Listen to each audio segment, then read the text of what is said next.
Once again, ignore the BTO Sunday recap branding, but we are back, Kevin and Mike, to talk free agency part 2, just trying to get on here and tie up some loose ends from the last time we spoke. Next week is the debut of the Burrows podcast because we'll have baseball starting. So that'll be next Friday. I believe that's the 29th. So that'll be the debut of the Burrows, which is a totally different thing than what we've been doing with anything BTO, really, whether it's the playbook, similar to Hardline, but we're going to bring everything to new heights with the Burrows and looking forward to it. I'm really excited about it. We've been talking about it. We've been planning it for so long. We're still trying to hammer out the final details of what we're doing, but it's going to be awesome. So that's an absolute must tune in. But today we stick to football. We're going to keep talking free agency. We're going to talk a little draft. Start with the Steelers QB room, Mike. Last week, or last time we spoke, I don't know. We didn't do anything last week. It was 2 weeks ago. Or no, it was 2 last weeks week. ago. 2 weeks ago. 2 weeks ago. We didn't do anything since Russ signed with Pittsburgh? No, we didn't. Because we were talking about whether or not they were actually going to sign a veteran quarterback. Yeah, so I ripped them for the complacency in the organization. I said I'm tired of Tomlin, which still may ring true. But we were really talking about Mason Rudolph and Kenny Pickett being the competition going into training camp. As we sit here today, both are gone. And the two quarterbacks on the roster are Russell Wilson and Justin Fields. Does this elevate the Pittsburgh offense enough to move the needle? No, I mean, they lose Deontay Johnson, right? They trade him. The offensive line is still, a question mark. And the running game, the running game's the running game. They have a couple of backs. Why am I blanking on the small guy's name? Jaylen Warren and Najee Harris. So the running game, is They don't have elite receivers out there. Pickens is a nice piece, and I think his game can be elevated by Russell Wilson as long as he's starting. But there's nothing here that excites me, especially in a very tough AFC and an aging defense, Kevin. So this team kind of just feels middle of the pack.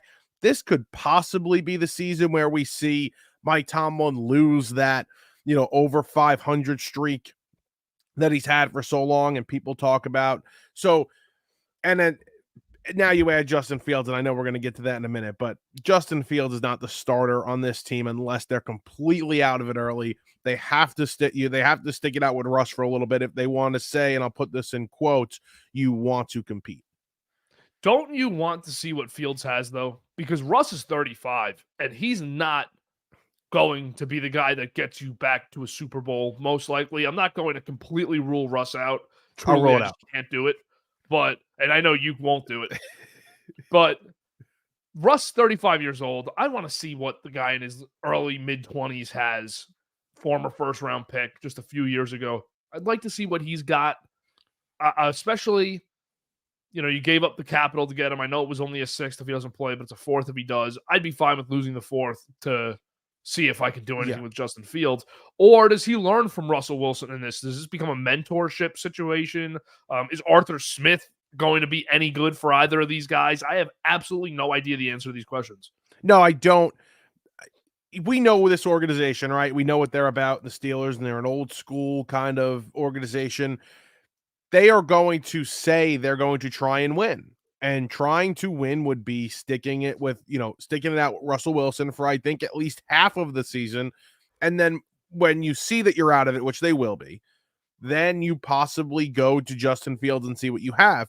There's definitely some learning Justin Fields has to do. Now, again, you bring up a really good question. Is Russell Wilson the guy to teach Justin Fields these things? Is Arthur Smith the offensive mind you want rebuilding Justin Fields' career here? I would lean on the side of no, these aren't the guys I want in the building to help Justin Fields and they're going to rejuvenate his career or really get his career started because there hasn't been much success. So this is a shot in the dark. I don't think this is anything more than the Steelers saying we need another QB in the room. This is a young, interesting option. And if he's our backup quarterback, we feel pretty good about it. So have they done anything in your eyes to elevate what we said a few weeks ago, that they are the worst team in the AFC North with everyone healthy when you consider all things? Worst team in the AFC North and bottom 4 team in the AFC. They're certainly a bottom 5 team in the AFC. I don't know about bottom 4. I mean, we'd have to go through it again. I think we had said bottom 5, like, definitely, Okay. and I believe that they are a bottom 5 team in the AFC. So who did we say we'll run through it again quick. Who did we say was worse? New England, 1, Tennessee, 2.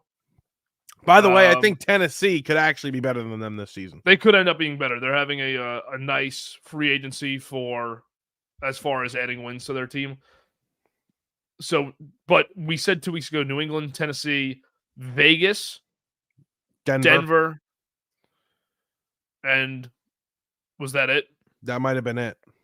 Because right now the Chargers look horrible, but that's not going to be the case on opening day. No. Did we say anybody else? No, nobody in their division. Only nobody one in the East besides the Patriots. Nobody in Right. the South because we thought the Colts were better. We thought the Colts, Jaguars, and Texans were all better. Yeah. There's Jaguars, a chance. We might have went Steelers over Jaguars. I think you did. Or I don't remember. I'm done with the Jaguars. No, I still think the Jaguars will be, but you're not done with the Jaguars. You won't quit. I'm done with them. They're going to be better than the Steelers this season. I think they're. Gabe right. Davis contract was horrible. I'm done with them. They're a bottom 3 team in the AFC, and I think there's a chance the only team that they're better than is Denver this season. Yeah. Wow. It wouldn't shock me if Vegas and New England's going to suck. Oh, right. Sorry, forgot about New England. All right, New England. Yeah. Who do you think's better coach, Sean Payton or Mike Tomlin? Mike Tomlin. Yeah, me too. All right. Sean Payton's slightly overrated. Maybe a stupid question. I don't know. Maybe a stupid question. He's shown his little overrated side here these last couple of years. Yeah. All right. So what do you think a team that's making absolutely no moves, probably to your pleasure, is the Cowboys? They have been completely absent. Just a non-participant in free agency. They have signed 2 players, a long snapper and Eric Kendricks. Yeah, they're like scary. It's scary. And I'm sorry to interrupt you before you get going here. They've signed those 2 guys, a washed-up linebacker who was never even a great linebacker, completely washed up, average at best in his career linebacker, a long snapper, and they have the least money right now in the league to spend. It's a scary situation for them and Jerry Jones because, they are saving money to pay CeeDee Lamb and pay Micah Parsons, and they have to redo Dak's contract now. So it's not like there's any money coming off the books here. They're kind of in this cap hell situation. And granted, when these teams get into cap hell situations because they're paying their quarterback so much money, usually that quarterback is bringing you to another level. I like Dak. I think Dak's a good enough quarterback, but he's not good enough to take them over the hump when they're paying him $40-50 million a season. And then you also have a star pass rusher you have to pay, and one of the 3 best receivers in the league you have to pay. So they're in a really bad spot. They have to commit to this, though. They have to keep Dak, and they have to pay these 2 guys, and they have to just try and run it back with the team they have. They've lost some pieces. They've lost a couple of linemen, a couple of defensive linemen. We'll see what happens. But this team, right now, the way I look at them, they are the 7th best team in the NFC. They're a 7th seed at best. They're not going to win this division again. Would it shock me if a team like the Bears, who then go and draft Caleb Williams, and they have this, pretty good roster right now, if they snuck in over them, or if the Vikings figure something out at quarterback, and that, I'm just saying there's a chance that one of these teams that surprises us in the NFC could jump them. They're no guarantee for the postseason right now. No, they're not. I want to talk about Parsons for 1 minute because we'll go deeper into the Giants later on. But the Giants giving Brian Burns 5 for 150. We'll talk about it later. I'm not saying it's bad. Right. But if he's getting $30 million a year, what the hell does Micah Parsons end up with? And I don't know, could he break Bosa's deal? $34 million a year. It's 6 for I think what is it? Oh, it's 5 for 170, but it's like actually 6 for 188 or something. He should break that. He's going to break that too. So he's going to end up getting 35 a year plus. Yeah, as he should, though. I mean, he's, in my opinion, the best defensive player in football. With Donald retiring now, and even so, I'd still take Parsons at, last season over him. Yeah. He's the best defensive player in the league. He has to get more than what Bosa gets. Man, the Burns contract, just the impact that it'll have on the edge market. Because 4 years from now, do you hear that? What do I hear? What? Dude, this is the worst app ever. It's an app on my computer. And what's it doing? it just makes this crazy static sound. I don't hear it. Every half hour. I'm glad it didn't go over. So we could just move past that because I closed it. It's like it'll start and it's like that computer, man. Is that the laptop or the computer? It's a laptop. I thought it was the computer. It's the app on the laptop. It is actually the app making the sound because I thought it was the computer chugging right there. The laptop that makes sounds in class, man. We're like, what is going on? Laptop's really bad laptop. Light on fire. Can I compare sports and a contract? The Brian Burns contract could potentially be, and maybe it doesn't work out the same way, but it'll have the same effect as the Fernando Tatis contract had on shortstops. Yeah, no, that's a really good point. But I want to get into Giants later, but we'll talk a little bit now about this contract. The difference with Burns and Tatis is Tatis was at the top of that position. I don't think you can call Burns a top 10 edge. I don't know if he's. I'd have to go through and say whether or not he's a top 10 edge. I don't know 100%, but I get what you're saying. Tatis at that time was the best shortstop probably in the league, or the second best shortstop in the league, no doubt. I think you know what I like about it, and I don't want to talk Giants right now. You know what I do like about the contract? We're talking Giants now. It's one of those, you know how you say, I want to pay a guy for what he's going to do, not what he's done, right? That's the goal of signing long-term contracts. And 90% of the time, that's not what you're actually paying the guy for. You're paying him for what he's done. Yeah, I think this is. With Burns, this is what I was about to say before my incident with the laptop. With Burns, by the time you're in the third year of that contract, Parsons got paid, Garrett got paid again. Who else? TJ Watt got paid again. And Burns is suddenly the 6th, 7th highest paid. Giants throw in a restructure extension type of thing. Now he's making $30 million a year again for another 7 years, like a 7 years total on the original deal. So the contract's going to work out fine. That's why I don't want it to sound like I'm hating on the contract or the player. I like what they're doing. I think that adding him to a line with Dexter Lawrence and Kayvon will pay great dividends for the organization and the two players. But it's just fascinating when a situation like this comes around in my eyes, because you make that trade, you have to give that contract. I can't sit here and say Joe Shane really overpaid him. You have to give that deal because you're acquiring a great player, whether he's a top 10 edge or not. I'm looking at the list right now, man, of edge. He's probably right outside the top 10, but there are 20, 25 elite edge players in the league when I'm looking at this list. So being 11th or 12th in the league right now is not a bad thing. You're still a really good player, and Burns is a really good player. But it's just crazy because Joe Shane doesn't want to give that contract, but he wants the player. And you have to, and you're going to figure it out down the road. You're not going to complain about it now. Give it to him, get him on the team, get him in the room. The defense, that defense is going to be really good next year. Yeah. So I'm gonna throw this one to you, and I think I have in person. When you draft and sign players like Kayvon, Okereke, Deontay Banks, and you draft all of them for an elite defensive play caller, veteran defensive play caller system, Wink Martindale, then you fire him and hire a not so great defensive coordinator who you had to hire because nobody wants the job due to the security of it. Do you get concerned at all with the development now of Okereke in the defense, of Deontay, especially Banks, a guy I really look at, and I say I'm worried about it because last year in the draft, he was my number one like realistic fantasy fit before the draft. I said I want to see Banks on the Giants because I wanted to see him with Wink. Now I don't know what this guy's going to do, but I'm hoping it doesn't hurt the development of the young guys on that defense. Well, I think with Wink and Banks in general, the reason why they love Banks so much was because he's so athletic and he can play on an island. And as a rookie corner, he's going to, mistakes are going to be made and he's going to look like a rookie corner at times. But there were also times where he was stuck to the wide receiver like glue and played very well. So I was happy with Banks's rookie season. But in Wink's defense, you need a guy that could play on an island and not have the help sometimes because you're blitzing so much. I think switching defenses here for Deontay Banks and maybe having some more help on the back end will actually help him. So I think in Banks's case, I think he'll be fine. You want to say Okereke maybe has a little bit of a drop off. I'm worried about the linebacker position in general, him and McFadden, because I thought the one player that Wink had such a great effect on was Okereke and McFadden. So maybe their year a bit of more of a drop off. But I'll tell you what, Kayvon, man, the defense that Wink ran with the Giants is not defensive end friendly. It's not. So no, it's not. I think this is going to help Kayvon Thibodeau and now Brian Burns out big time.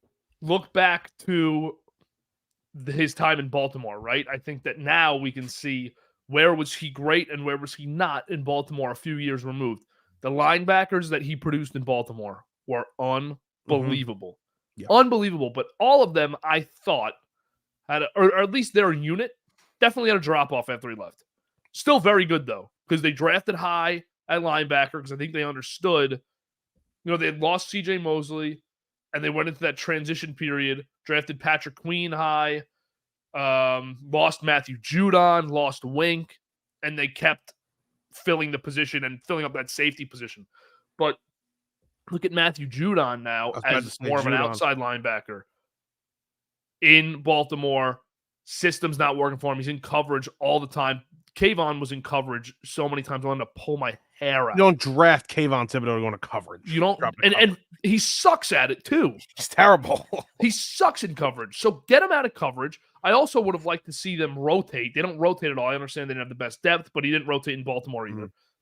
And Matthew Judon goes to New England, and for a year and a half, 2 years with Belichick, he became one of the premier pass rushers in the league. Yep. Now he took a dip last year and kind of seems like he's on the wrong side of his career, but still a very good player. I think that'll happen with Kayvon, but I do worry about Okereke and McFadden. And how much of a loss is McKinney for you? I don't want to hear because we both agree on this, and I think most people do. You can't pay a safety that much money, especially in the Giants spot. Mm-hmm. But how much of a loss literally on the field is it? He'll be a little bit of a loss. He's a leader. He's a captain of the team. He played every snap in 2023. He was really, really good. And he's young. He's a young athletic player. I think if it was Wink's defense, it would hurt a lot more. I think now going to a different scheme, I think they'll be just fine. I think we had spoke off air. Jason Pinnock. I think Pinnock will do, a good enough job in the back end as well. And they'll find a replacement. They'll draft a replacement for McKinney in this upcoming draft. So McKinney's not a major loss to me, although again, he's a good player, but I'm not sitting there like worrying about the fact that Xavier McKinney's not back there. But if it was Wink's defense still, I would. And you're right. The linebackers, again, Okereke had a really great year in 2022 before he came over to the Giants. So, and then he was the best year of his career was last season in Wink's defense. I expect Okereke to take a major drop off, not a major drop off, but a drop off, considerable drop off in this upcoming season, but still a good middle linebacker worth the contract they paid him. Because he was great. I mean, I'm excited to see McKinney. He was underrated last season. I mean, he didn't get enough recognition for the year he had, Okereke. Who? Okereke? Yeah, Okereke was, I thought, going to be a second-team All-Pro linebacker. He should have been. Maybe, I understand if he just missed, but it sounds like he didn't just miss. He wasn't really considered, which is wrong. That was totally incorrect, because if you watch the Giants, he might have been, Dexter Lawrence first. Yeah. He was the best. Okereke was the next best guy on the defense. Yeah. And I didn't think it was close. He was flying all over the field. And McFadden was really good too. That's a nice draft pick for Shane moving forward if they continue to develop in the right way. But Okereke, that's a really good player. I like that pickup because I remember watching him in Indianapolis. There was a game, and before I realized that Darius or Shaq Leonard was really falling off, because he was the best linebacker in the league for a year. Yeah. Before I realized he was falling off, I remember watching and saying, the guy next to him is better than him. That guy's really good. And I couldn't say his last name. It was too long on the jersey. Yeah. And then Giants signed him, and I just thought, I think I tweeted about it, just a fierce, fast, gets to the ball linebacker. And he first year on the Giants, man, I don't think fans could have expected anything even close to what he produced. No. He was awesome. What a great signing. Yeah, no, definitely. And he best move of Joe Shane's tenure. Outside move, like signing? Either or. Who's a better pickup? I think like you could say extensions or things like that were really good. But okay, in terms of player acquisition, yeah, that might be. Which He was extension that would you good. think was better? I think the Thomas extension looks great right now. What's the number on that? I want to say it's 25 or 26 a year. I mean, just considering some of these Let's see. contracts that these guards are getting, and I mean, we know the rate for tackles. But it's the same thing, like you said. These guys come up for contracts and they reset the market every time. Yeah, Thomas, 23 million a year. That's a really nice deal. And 5 for 117. Dexter Lawrence is a really good. I mean, just like Quinnen. I mean, they signed right at the perfect time in terms of the team's wants and needs. But then It was. And then how about because then this year, Christian Wilkins is a good example, I think, of a Brian Burns Yep. contract. Christian Wilkins, who is by no means at the top of the position, but is also a very good player. Yeah. But no means top 3, 4 guy at the position. Now he might be with Chris Jones and Donald out. Who would it be at D tackle? It would be my top 3 would be Chris Jones. Not Chris Jones out. I'm sorry, I meant Donald. Yeah. With Jones, it would be Jones, Dex, Quinnen, maybe like Cam Hayward, Simmons still up there. Simmons, Christian Wilkins. Yeah. But yeah, he's a guy that's got to, if you want to get him, you got to pay him more money than what the guys have gotten previously. Who's the guy on I can't pronounce his name in Baltimore. He's got paid. Oh, he's got paid a lot. Is it McGonkaway? Something like that. Really difficult to say. A broadcaster's nightmare. Let's see. Oh, it's MD something. Oh, Matabuike, right? Yeah. No. Is it Matabuike? Yeah, something like that. Because they list him at left end, but it's Matabuike. Oh, they do? He just got paid. Yeah. Oh, they list him as a left end, really? Yeah, and they list Michael Pierce at D tackle, but then they have Broderick Washington's their right end, but it's really just 3 defensive tackles, and then they put 2 linebackers on the outside, on the edge. But yeah, it's a good player, too. He got paid. Good player.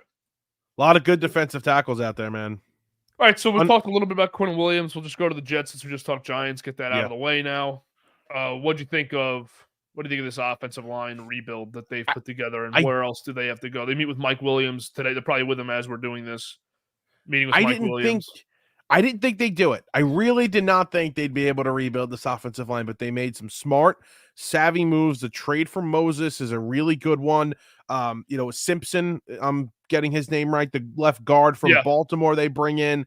That's a nice, smart, cheap signing, especially with the way these guards, I mean, again, the way these guards got paid are just, it's ungodly amounts of money, and they signed him for, I think his cap hits like $3 million this season. I read from Samini this morning. So that's another really smart signing. And then obviously Tyron Smith, who signs a contract the Jets didn't even think he'd sign. Very incentive base.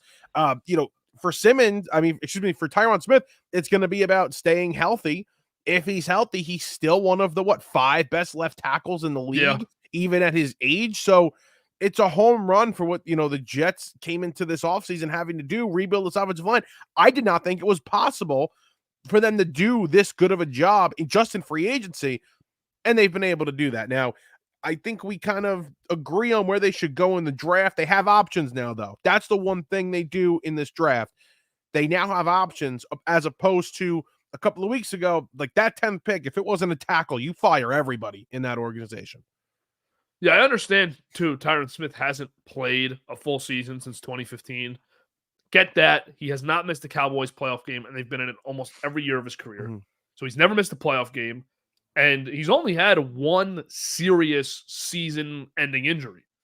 So most of it's just lingering, 2-3 week hamstring, shoulder, keep him healthy for the postseason type of deal.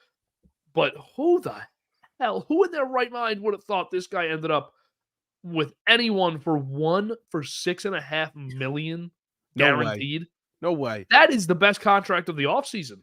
I thought, when he's available, and I'm thinking the Jets gonna have to sign him. All right, what's it gonna be, like 1 year? Like $15-18 million for the 1 year. Like that's the contract you thought he was gonna sign, no? And first, you see one for $20 million that night. You see one for 20. Yes. And you don't even think it's an overpay. You're like, all right, $20 million for one of the top tackles in the league. And then a couple hours later, you see 6.5 for the year. That's crazy. Unbelievable. You hope he gets Unbelievable to that. deal. You hope he gets to that 20. And I'm curious if there were even any other teams in on him. And if there weren't, why not? Because Kansas City's been looking for a left tackle. They could use a left tackle. Cincinnati could use a tackle. Mm-hmm. So where were they in this situation where he signed for $6.5 million for a year with the Jets? Jets were stunned. I mean, the Jets were the story from Pro Football Talk was the Jets were stunned. He took this deal. Absolutely. I could not believe this. He was multiple outlets, Pro Football Focus, ESPN. He was the number one ranked free agent in the entire class, and he signs one for 6.5. It's a perfect deal for the Jets too, because you know what? If it doesn't work out, you're out of it. Yeah. After next year, if he gets banged up, if MetLife turf destroys his life, then you're out of it. What are the incentives on the deal? Is it just playing time incentives? I think it's all playing time. Okay. Which And again, then he hits. You hope he hits every single one of them. Dude, it's going to be like $500,000 a game. It's crazy. I think it's going to be one of those. I think it's going to be one of those deals. That Okay. it's not you get $3 million or $5 million if you play 10 games. I think it's going to be $500,000 every game you appear, and then a couple performance incentives. Yeah, and again, this is like you mentioned, keeping him fresh for the postseason. If he's got a little bit of a nagging hamstring and you're playing the Patriots this week, and you're feeling pretty good about your record, okay, maybe Tyron sits this week. Things like that. I know it's not the NBA and it's not Major League Baseball where you could just sit here and sit guys, but with Tyron Smith, if your ultimate goal is to win the Super Bowl, you need to be smart with him and how you manage any nagging injury that pops up. Yeah, and if it is $500,000 a game per game played, that's $8.5 million for every game of the regular season. So that brings his deal to 13 million. So then there would be another 6.5 that you'd have to fill with probably performance, probably playoff incentives if they were to make it. So that's a great deal for the Jets because none of that counts against the cap. It's a good job by the Jets. Great job by the Jets. I don't even know if I want to give them credit for it because I'll give them credit for this because there might be a team, and I'm sure that this happens every free agency, where there's a team that says, God, I wish that we just gave that guy a call. We thought we couldn't get him. Yeah. I wish we would have just called and checked in on his market. Because the Jets, a lot of people joke about their general managers doing due diligence and saying that, and they'll always say that in a trade or in free agency, like, oh, we'll do our due diligence on this guy. But that's probably what happened here. They did their due diligence, said, hey, you know what, maybe his market's not as great as we thought. Let's see if he has any interest in playing here. Let's try and get him on a cheap deal here.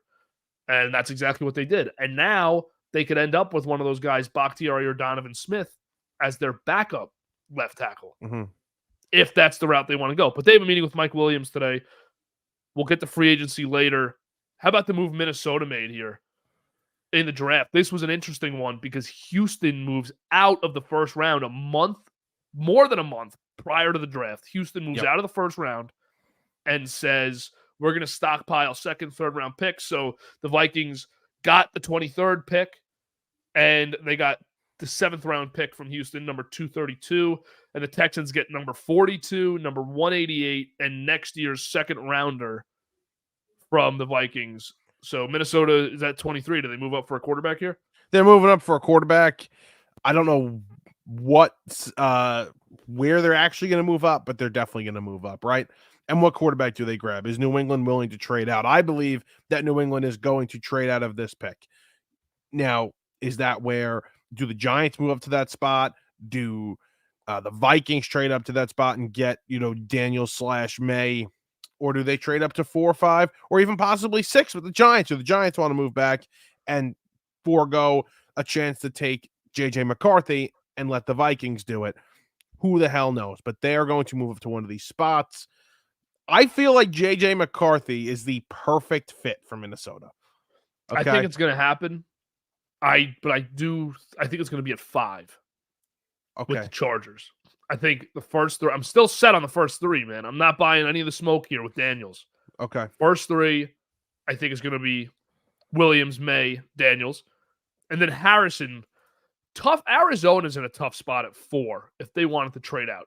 because people have Neighbors as their one. I'm reading this Daniel Jeremiah stuff from this morning saying he wouldn't be surprised if Neighbors is the first receiver off the board. That's crazy. And he's Jeremiah's third receiver. Similar to me, though, he has all three in the top 5. Mm-hmm. So wide receiver friendly class.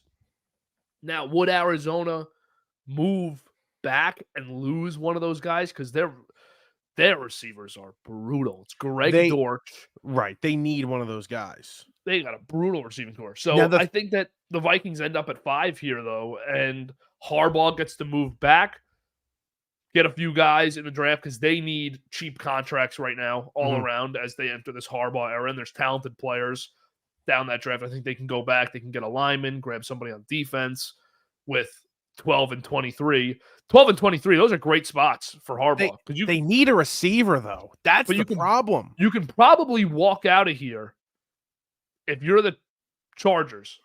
If you got 12, 23, and maybe, I don't know, like, there'll be more, I think, to move to 5. You need to give 1 or 2 more picks. Mm-hmm.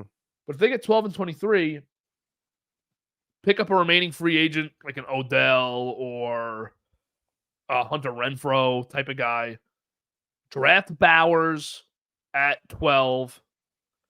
And then at 23, you have free range to go defense. You have free range to go with one of the receivers. It's a deep receiver class. Second round, you get really good receivers. Third round, you can get some good receivers. Yeah. It's an unbelievable receiver class. So they're in a good spot. That's where they're going to end up going. I think that they'll grab – Harbaugh probably loves Roman Wilson from Michigan. Go grab him on day 2. Of course he does. So they're in a very interesting spot. Adam Schefter said yesterday, too, that the Chargers are interested in trying to get Mike Williams back. Yeah, that's weird. What? I don't buy that. No. Neither do I. Let me say this.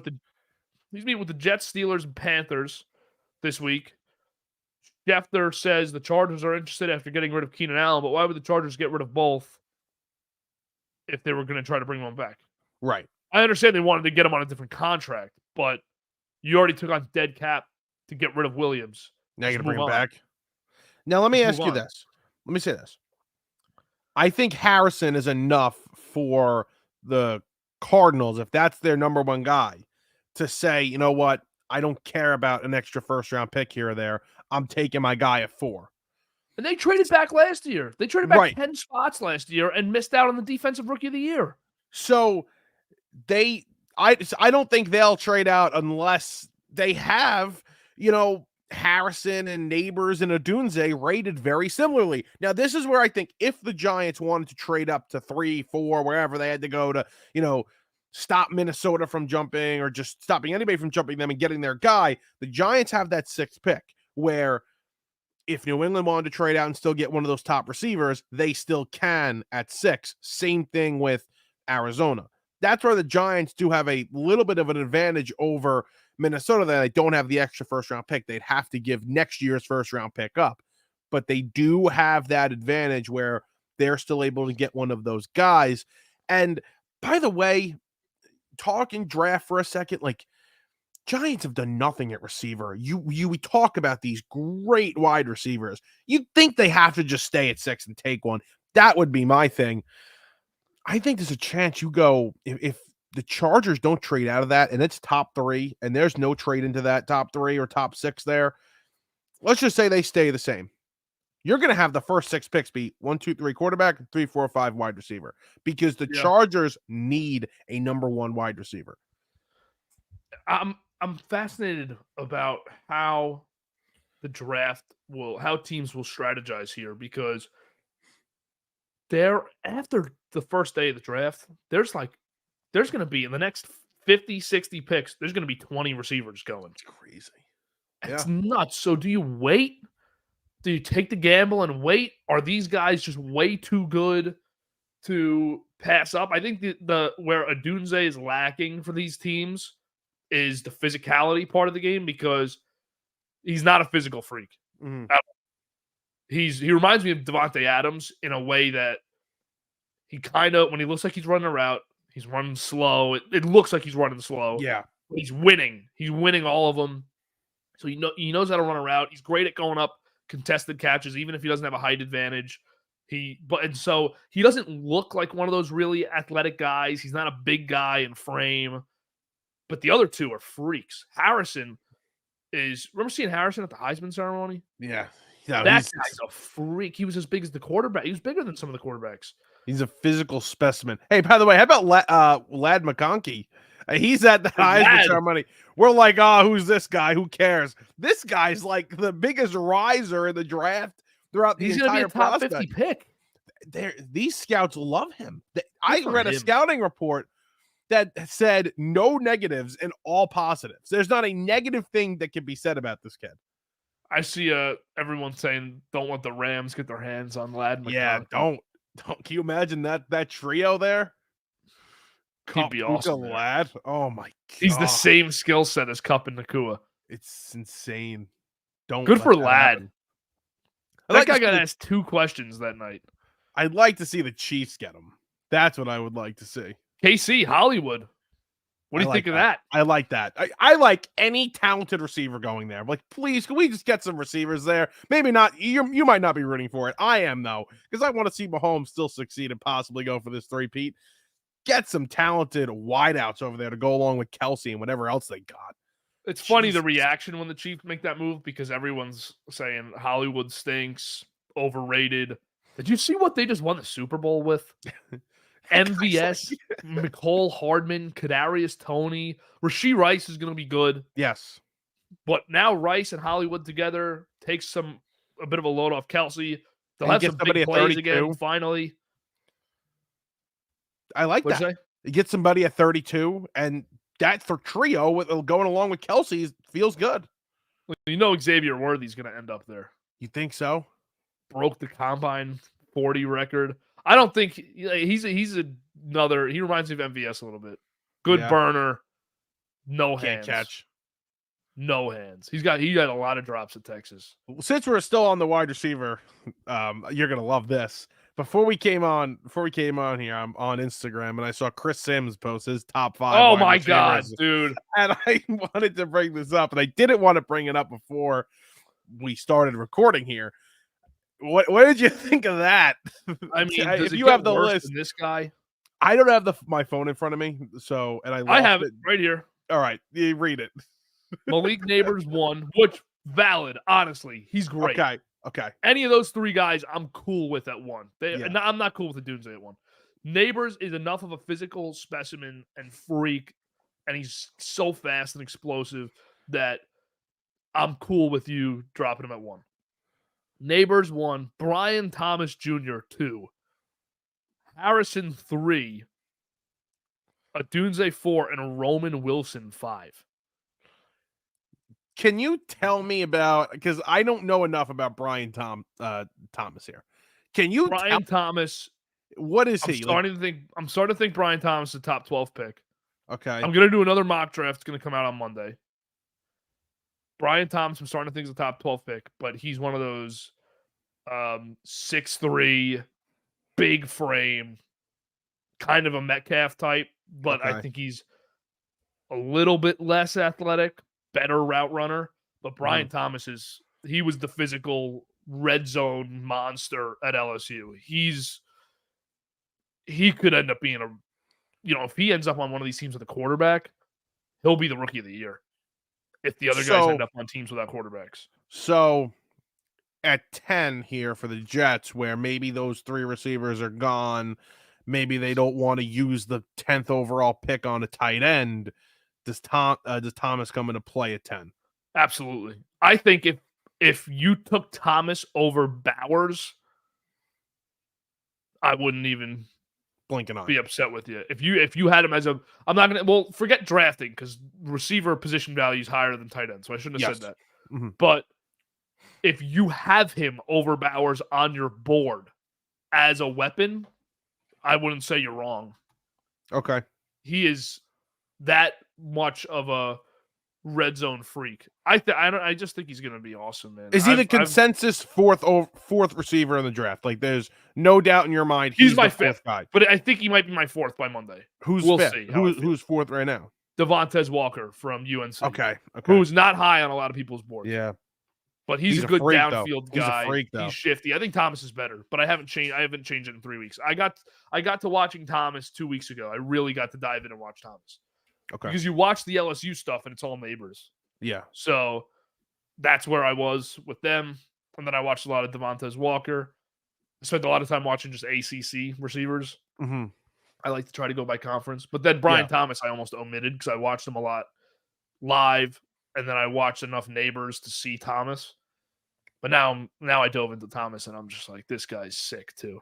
There's the 4 of them feel like, I want to say about all of them, wide receiver 1 in any other year. Wow. There's a lot of drafts. Let me look through. What was the Jerry Jeudy draft? Oh God, put me on the 2020? spot there. It was 2020. Okay, I trust you more than I trust my brain right now. Going into that draft, I did not like the receivers. I only liked CeeDee Lamb. I was right. Yeah. But yeah, like Justin Jefferson was like my 8th or 9th guy. Mm-hmm. But he would have been Brian Thomas would have been the one going into that year with CeeDee, Jeudy, Ruggs, and Jefferson. Very interesting. For me. Yeah. For me. And T. Higgins I had high that year. First good pick, receiver year that year, actually. Yeah. Can I read you this text I just received? Yeah. It's a tweet. To anyone that supports Justin Fields, please sign this petition to put Fields back onto the Chicago Bears where he really belongs. We cannot let Fields leave the way Poles has done, so we need your help, Chicago's help, in reversing this trade. Oh, man. That's real. They are obsessed with him. That's real. We didn't talk about this enough before, okay? They're obsessed with him. It's a sickness. This is a legitimate sickness that these fans have. It's almost kind of similar. I think it's worse than the sickness than the Jets fans had of, oh, we didn't treat Zach Wilson the right way and he didn't get a real shot. I think it's much worse than that. This is bad. These people basically saying they don't want Caleb Williams. Yeah. Yeah. Can you send me this? Yeah. I'll send it to you right now. I just lost it. I got it again. How bad is that, man? It's really bad. I hate Bears fans. Bears fans might be the worst fan base in the league. I've actually come to hate them because they're the way that they defend their guys and just cling to their guys. Really embarrassing. And the way that they think every year. This is the first time ever that I'm kind of feeling like the Bears are going to be good. Yeah. But last year they thought they were going to win 12, 13 games. No, yeah, that was never going to happen. But this is real. Yeah. This is real. Taron Johnson over 100 signatures. It's crazy. It's scary. This is scary. If I was a Packer fan, I'd send this in all my fan group chats, and I would just be like, "Sign this petition now! Sign this petition now!" I mean, these people are stupid. Steelers must be sweating, worried that this petition is going to get send them back. Yeah, they'd be like, "All right." This petition. I almost wanted to, for Bears fans, almost wanted to see Caleb end up on Washington and just become great there, and they sit with Fields and he can't throw it to Marvin Harrison. Yeah, no, it's good. But that's not going to happen. The Bears. Ryan Poles has done a really good job. I ripped on Ryan Poles. You know that. I don't think he's good, but that trade with the Panthers last year has completely changed the trajectory of their entire franchise. Yeah, I mean, there's a couple of moves that I'm not 100% in love with they've made this offseason, but for the most part, they're putting Caleb in as good of a spot that any, I think you mentioned it to me the other day, and I think you're 100% right that the number one overall pick has never gone into a better situation. I mean, you have two really good receivers, a solid tight end. I'm starting to think they might go. Did they have, you checked yesterday, do they have Charles Leno still at left tackle? Let me see. Because I almost would say, just go tackle at 9, but maybe they can go receiver. Maybe they could go Bowers or just go best player available there at 9.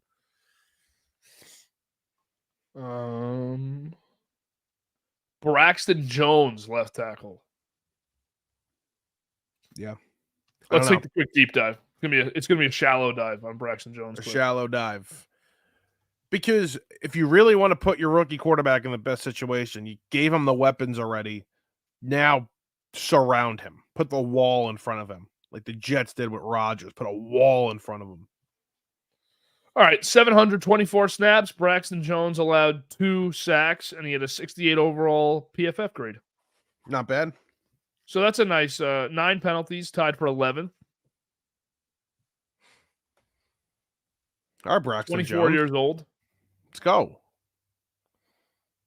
The Bears might be back. Looks like they hit the lotto on a 5th-round pick. The Jets, starting tackle. The Bears might be back there. 6'5", 310 from Southern Utah. Let's go. Bears are back. First time since 85. They can make. I don't think it's crazy to say that they can make the playoffs this year. No, it's not. It's really not.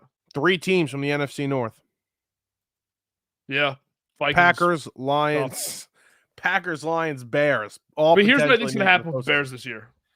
I think the Bears are going to be a really, really difficult 7-8 win team to play against. And then Eberflus is going to get fired. Well, that'll be best case for them. What?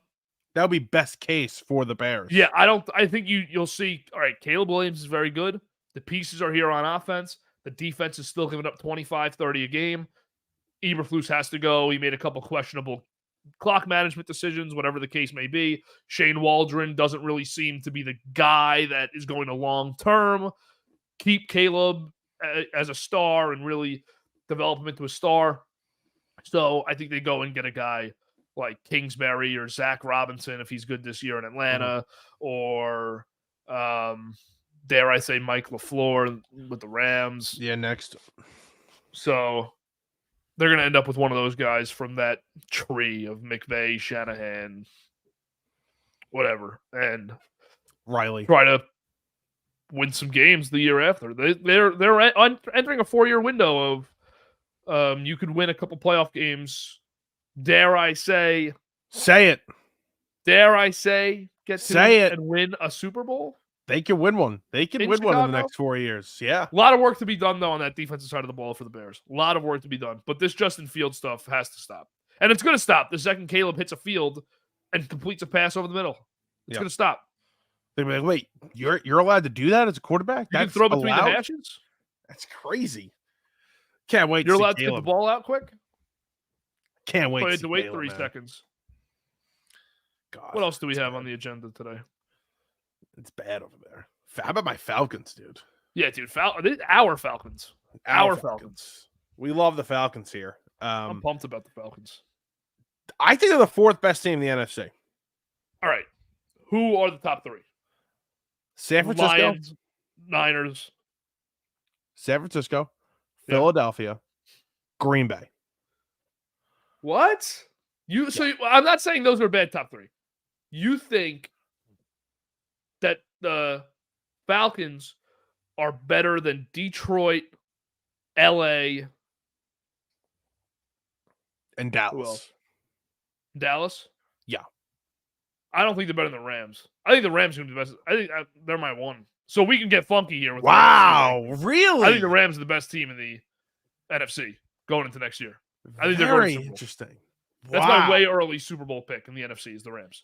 So is this based on what is this based on? Do you think they're gonna hit on some of these draft picks? They've added to the offensive line, obviously. They'll hit on a few draft picks. They've solidified a wall in front of Stafford. Yeah. And they get just guys that are a year better. Kyron Williams a year better. Nakua is going to be as good because he's going to be a year better, but they'll add another receiver. They'll add what's his name? Bryant on the defensive line is going to be a year better. It stinks that Donald retired for this take, but still, I mean, I just think that McVay and Les Snead have done a great job at this rebuild, and they've probably known that Donald was retiring. Yeah. That's probably been something they've been ready for. I wish he played 1 more year because I think they could win another title next year, but he's not.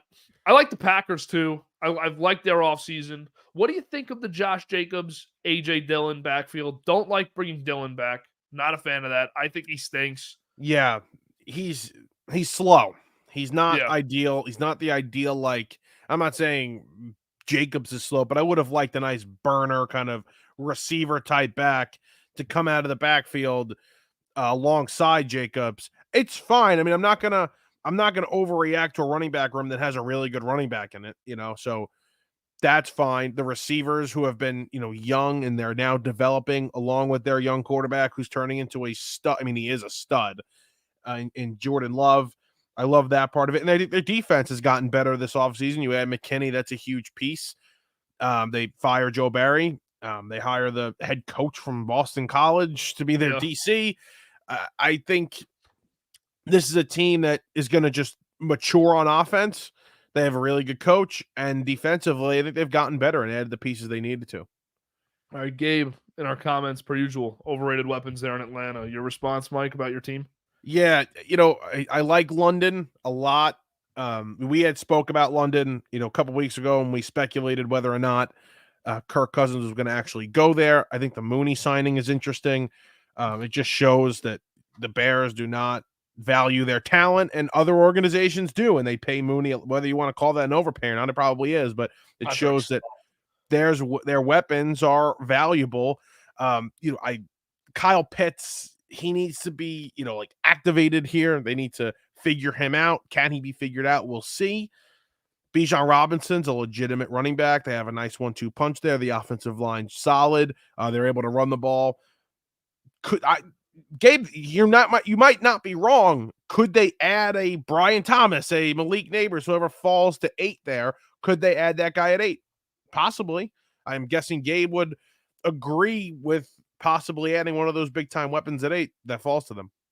Yeah, that's a good point. Go to the draft, add a guy. I think that they're going to end up going defense with that 8th pick. They can go a bunch of different ways. Which is fine. Get a receiver in the second round, like we've mentioned Exactly. all day. I have a feeling we're going to be sitting here a year from now saying, all right, Atlanta was good, won their division, but there's definitely a need for more skill and veteran skill on that offense. One thing, maybe a guy like Keenan Allen hits the market, right?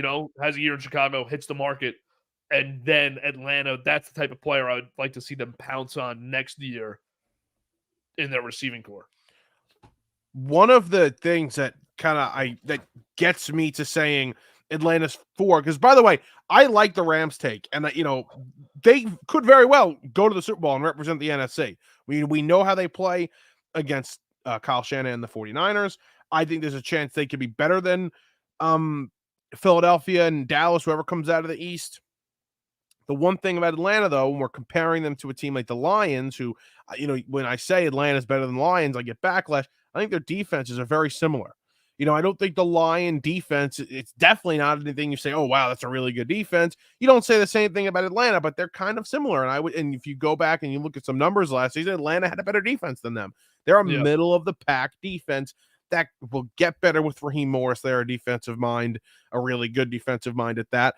And like you mentioned, you go 8. You use that 8th pick on the best defensive player available, which, by the way, is very possible that the first defensive player off the board is at 8 with Atlanta for Raheem Morris. You feel even better about that defense. So that's where I'm at with Atlanta. I think there's a real chance this is an 11-win team. Do I dare say 12? And will be the 4th best team overall, not looking at records, just in the conference.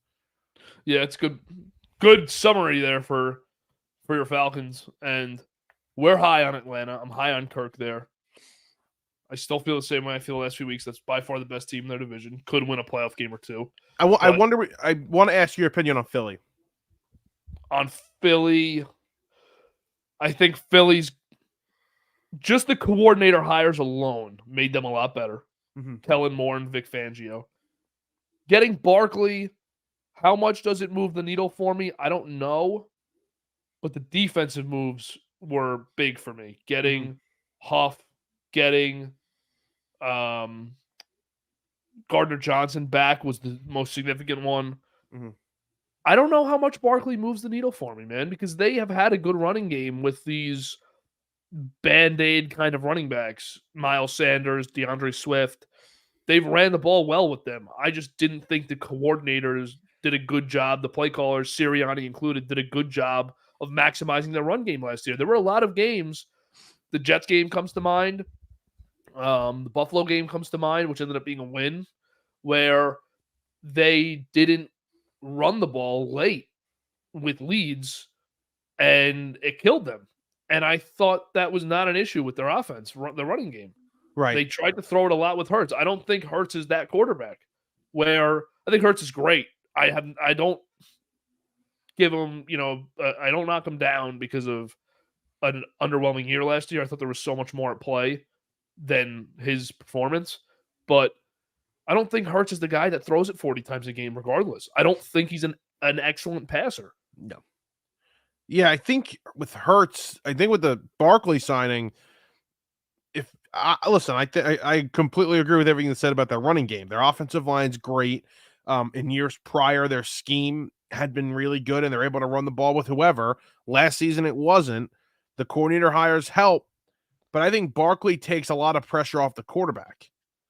Now, it's a lot of mouths to feed on that offense. AJ was crying early on when he wasn't getting the ball, and whether or not there's issues in that locker room with AJ Brown, who the hell knows what's going on, but I think it's obvious there is.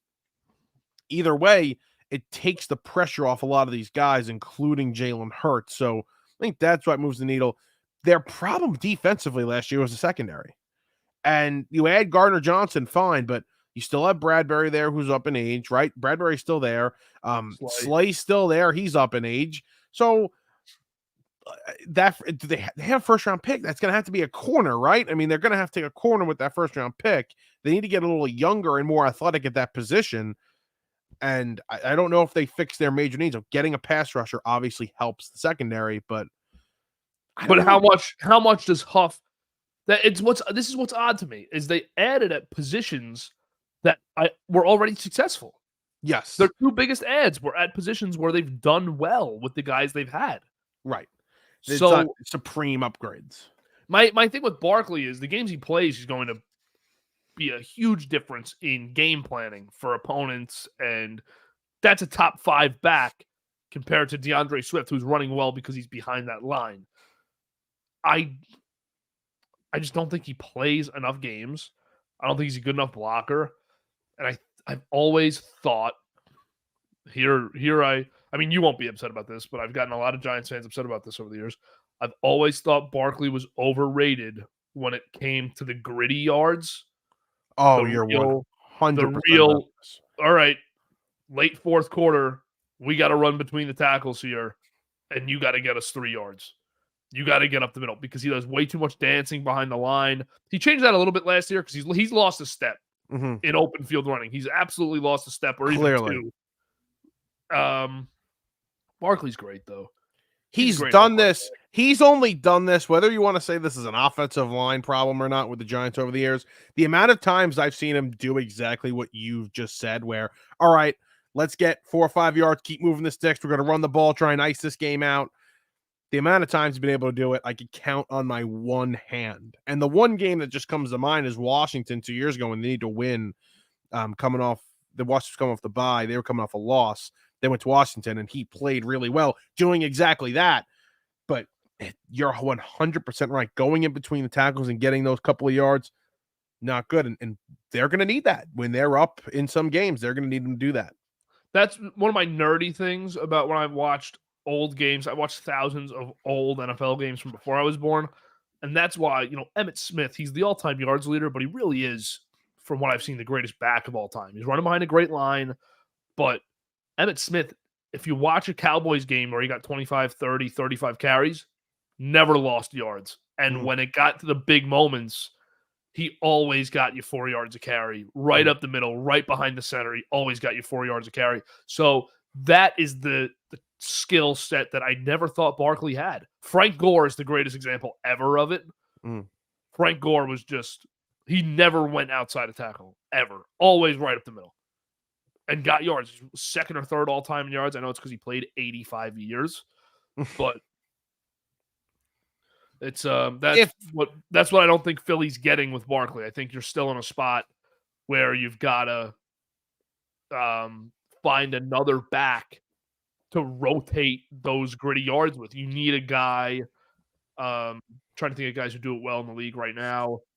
Like James Conner. James Conner does that fairly well, but he doesn't have any outside explosiveness. That's why he's not a star.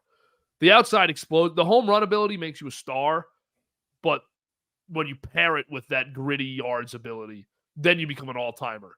And Barkley doesn't do that. He doesn't block well at all. He never has. He doesn't do those down and dirty things that don't really pop up on the stat sheet. And I'm not saying that's because he wants to be on the stat sheet. It's a statistic thing and a performance thing. It's not. It's just the way he runs.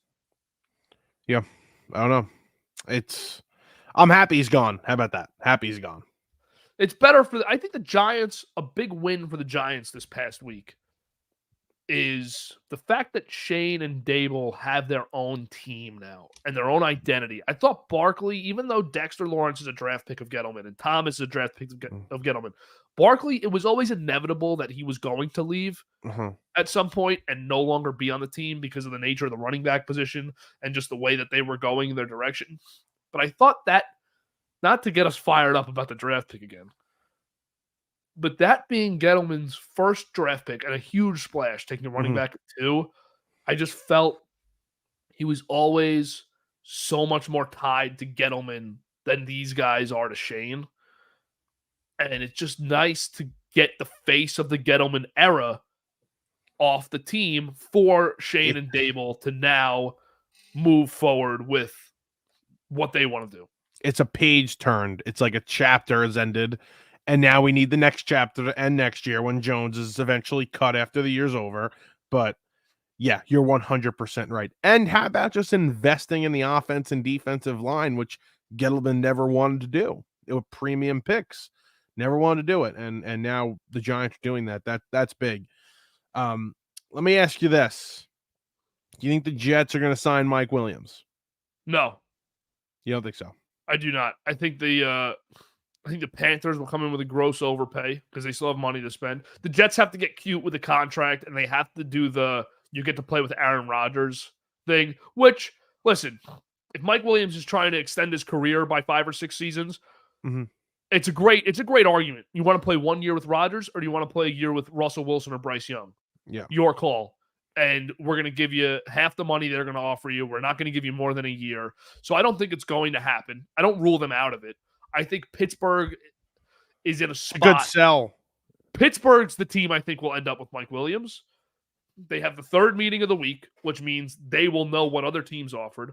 The Jets, how much of everyone says don't let them leave the building. That's a thing that teams say when when this situation happens. But how much think about it. You're sitting in there for your first meeting and you're going to try to project what he could get from the other 2 teams and overpay him so that he stays. I don't think Mike Williams is that important to the Jets to do that with. I think he's a great player. I like Mike Williams a lot.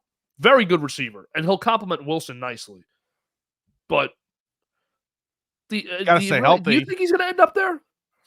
I think that's a really good selling point if you're Joe Douglas and Robert Saleh. Yeah, because I think, look, Mike Williams, you're fresh off a torn ACL. You're getting 1 year here. We'll offer you a year. We'd love to have you beyond. But here's a 1-year offer. You're the second wide receiver. We need a second wide receiver bad. We need a second number 1. That's how you sell them. We need another number 1 here with Garrett. You're the missing piece for Aaron Rodgers' offense as he's trying to make a Super Bowl run and he's trying to keep his career and legacy alive down the stretch. Or you go and take the money, play with Carolina, have a bad year, and never get money again. Right. Just because like Allen Robinson, I'm not saying Mike Williams is going to trend that way. Allen Robinson simply might not be good anymore. Yeah. But Allen Robinson takes the money with a bad quarterback, and he never got paid again. No. So Mike Williams here could take a 1 for 10 with the Jets, or if he takes a 1 for 10 with the Jets, maybe it's 1,200, 1,300 yards, 11 touchdowns. Then go to Carolina and get your 4 for 60 or your 4 right for because 80. They're not offering that contract now. They're going to offer him a lot now. for 1 or 2 years. Come here, perform for a year, and then you're free. Your real free agency will be next year. Because if he's healthy, if he's healthy with Rodgers, and obviously Wilson's healthy and playing well, you're right. Like that season he's going to have is going to make him a ton of money compared to what he would do with. Yeah, it's a home run. It's actually. I know we're not in the situations, and he might be turning down, $5-6 million more, maybe an extra year guaranteed more, but it almost seems like an easy decision. And we might be biased because we want it to happen for the Jets, but it almost seems like an easy decision. But then I'll also say Mike Williams can flip that leverage, and he could say his agent can go in and say, "Hey, you blew it not signing a wide receiver 2 last year. This is your shot with Aaron Rodgers, or you're not getting another one. Pay Mike what he's worth for this year to get him in here because he wants the respect, he wants the money, but for the he wants to play here. But for and the if you 1 guys year, don't get him, then you're all gone too, and he's a big piece of this." But for the 1 year, wouldn't the Jets say, "You know what? Let's do it"? Yeah, but I don't know if I they would have the almost money to actually do it. Oh, okay, all right. That's where I'm because I don't know. Is Mike Williams gonna? How could you bet on this guy taking a 1 for 5 with $15 million in incentives? I don't know if everyone wants to do that. Imagine the Jets come out with that. It's like, we're not Yeah, Tyron right. Smith, dude. Like No, I don't know if you want to do that, but I think they got a shot at Mike Williams. I still would. People call me crazy. I still would prefer Tyler Boyd. I think Tyler Boyd's the best guy available right now because he's available. He plays every snap. Yeah. Always available, and he's a good player. Tyler Boyd's a good player. He's been buried behind 2 great receivers. He's a good But player. Jets, it's an interesting week for the Jets because they have Williams today. They got Clowney tomorrow. Now, what if you're a GM and you want both, but Williams is maybe your priority, but you do also want Clowney? What happens if you have a good meeting with Williams today, but he says, "I'm not agreeing to anything today, no matter what. I really want to see the other 2 meetings through, see what I can get." And then tomorrow you have a great meeting with Clowney, who had 9.5 sacks last year, and you're like, "Man, I want to just get this done today, but then we can't pay Williams." So they have an interesting 48 hours coming up here. Yeah. Of Williams and Clowney. I don't know why they get Clowney. Like, is Will McDonald going to play? Is he not going to play? I have no idea. What would your priority be? It would be go get that number 2, correct? It would be go get Williams. Because if the Jets defense is worse than last year, it'll be top 10. Yeah. So don't worry about the defense. Worry about your offense scoring some points. The worst offense in the league's history. Saleh in 3 years now, and this is how he has to feel too. That's why I'm saying this. In 3 years, he's had his best offense was ranked 27th. So it's been 27th, 31st, 32nd. So he's got to be saying just because if your defense is 15 and your offense is 15, you probably make the playoffs. Yeah. But and your defense is going to be 15. It's not going to be 15. It's going to be 6, maybe. Because they'll top 7 at the worst. Yeah. Because I think of San Fran. Like San Fran gets into even Dallas too. Defenses, what the Jets defense has done is unrealistic for a good team because no one's trying to score against you. It gets to a point in a game where everyone's got once you get 20 points, the other team just has to run the clock. So sad, but it's true. It's true. So you know what? You're going to have games where you give up 32, 35 points, and you might win those games if Aaron Rodgers and Mike Williams and everyone's there. So that's where they need to go. And I think they really want Mike Williams. I think that they'd be cool with getting a couple of these other guys too, because it goes back to what we said a few times today. This draft is friendly for a team that needs a receiver. Yeah. All right, let's move on. Last topic of the day. Aaron Donald retires. Leighton Vander Esch retired. Leighton Vander Esch, I did just see that. Leighton Vander Esch retired too. Yeah. Not as big as Aaron Donald, though. Not as big, but upsetting because it's a career-ending injury. Yeah. So that stinks. Not good.